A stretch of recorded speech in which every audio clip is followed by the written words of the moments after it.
Hi అండి, welcome back to my channel. నేను మీ శైలజ. నేను ఈరోజు సేమియా పాయసం చేసి చూపించబోతున్నానండి. సేమియా పాయసాన్ని మీరు ఈ విధంగా కనుక చేసినట్టయితే చాలా టేస్టీగా ఉంటుందండి. అలాగే చిక్కబడకుండా చాలాసేపు ఉంటుంది.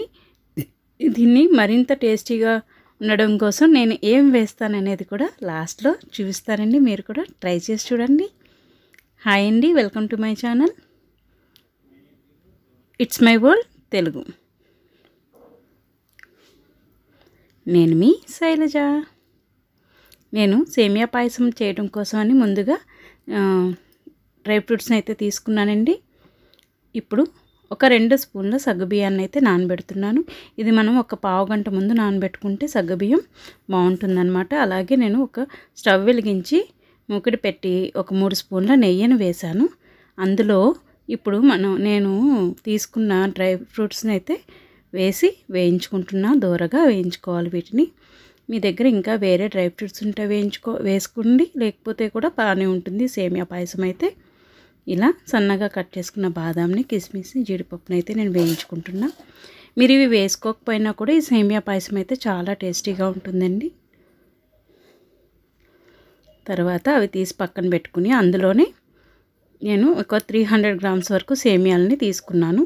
వాటిని ఇలాగ మంచి దూర రంగు వచ్చే వరకు వేయించుకోవాలి. అలాగే 1 లీటర్ పాలనైతే నేను తీసుకున్నానండి. స్టవ్ వెలిగించి గిన్నెలో 1 లీటర్ పాలను తీసుకుని పాలు ఇలా పొంగొచ్చే వరకు మరిగించుకోవాలి. ఇలా పొంగొచ్చినప్పుడు మాత్రమే మనం సేమియాలని అందులో వేసుకోవాలన్నమాట. ఇలాగా మనం వేయించి పెట్టుకున్న సేమియాలన్నింటినీ కూడా ఇందులో వేసేసుకోవాలి. వీటిని కొంచెం కలుపుకుంటూ ఉడికించుకోవాలి. వీటిని పూర్తిగా ఉడికించకూడదండి ఎప్పుడైనా సరే మనం సేమియా పాయసం చేసేటప్పుడు. అలాగే నేను ఒక 5 యాలక్కాయలను తీసుకుని యాలకులని ఇలా దంచుకుని పక్కన పెట్టుకుంటున్నా. ఇప్పుడు సేమియాల్ని ఒక 50% కుక్ అయ్యాక మనం నానబెట్టుకున్న సగ్గుబియ్యాన్ని ఇందులో వేసేసుకోవాలి.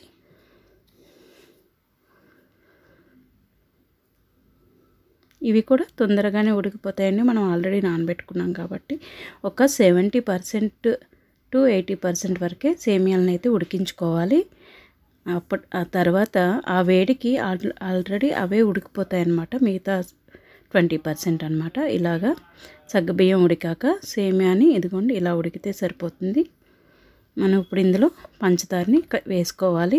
నేను 1/2 కప్ పంచదారనే వేసానండి, ఎందుకంటే నేను లాస్ట్లో మిల్క్ మేడ్ యాడ్ చేస్తాను.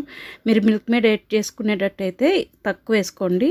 లేదు మేము మిల్క్ మేడ్ వేసుకోము అనుకుంటే కనుక 1 కప్పు పంచదార అయితే పడుతుంది ఇందులో. అలాగే వేయించి పెట్టుకున్న డ్రై ఫ్రూట్స్ని, దంచి పెట్టుకున్న యాలకుల్ని వేసేసి స్టవ్ ఆఫ్ చేసేసుకోండి. ఇప్పుడు నేను లాస్ట్లో మిల్క్ మేడ్ని యాడ్ చేస్తానన్నమాట.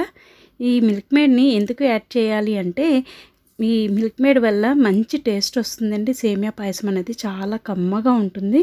రుచి కూడా మన పాలు ఒకవేళ పలచగా ఉన్నా కూడా దీనివల్ల చిక్కదనం వస్తాయన్నమాట.